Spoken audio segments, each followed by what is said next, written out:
Subscribe करें हमारे YouTube channel साधना gold को और पाएं वीडियोस सबसे पहले।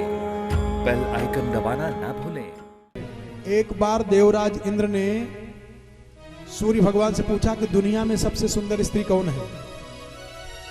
सूर्य भगवान ने कहा महाराज मैं नहीं बता पाऊंगा क्योंकि हमारे सामने स्त्रियां घूंघट डाले रहती है।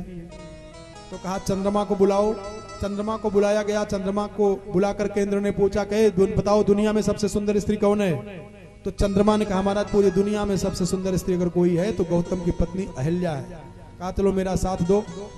उनको मुर्गा बना करके आए 12 बजे रात में बोले और गौतम ऋषि चले गए गंगा जी नहाने के लिए। गंगा जी ने कहा अरे गौतम तू इतनी रात में हमारी नींद खराब किया, तुम्हारे घर में व्यभिचार हो रहा है। जब लौट करके आए इंद्र भगे जा रहे थे, इंद्र को श्राप दिया और अपनी पत्नी अहिल्या को भी श्राप दे दिया, तुम व्यभिचारिणी हो, जाओ तुमको श्राप देता हूं, तुम पत्थर बन जाओ। और उन्हीं के पुत्र हैं सतानंद। सतानंद डर के मारा भागे, पिताजी बड़े क्रोध में हैं। कहा ए सतानंद रुक जाओ, तेरी मां के साथ व्यभिचार हुआ, तू जा नहीं पाया, तुझको श्राप देता हूं, जा तू दरिद्री हो जाएगा। अब अंजना घबराई कि पिताजी इतने क्रोध में है कि माताजी को पत्थर बना दिए, भैया को दरिद्र होने का श्राप दे दिया, मैं क्या करूं।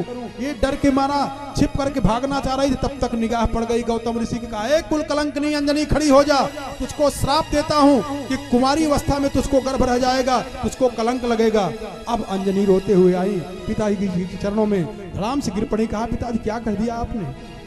एक लड़की अपनी माँ के ऊपर अपने पिता के ऊपर शंका कर सकती है, मैं कैसे पहचान पाऊं। और जब लड़की रोने लगी चरणों में गिर करके, तब गौतम ऋषि का हृदय पिघल गया और कहा बिटिया मैंने क्रोध में बड़ा अनुचित बोल दिया है, मेरे से बड़ी गलती हो गई है। लेकिन हे अंजना बिटिया, ये मेरा श्राप जरूर है लेकिन श्राप के साथ वरदान भी है।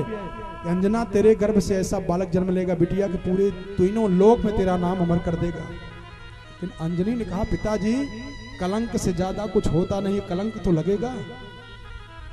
अपने पिताजी के सामने ही अंजनी ने अपनी दोनों अंगुलियों से अपनी आंखों को फोड़ लिया।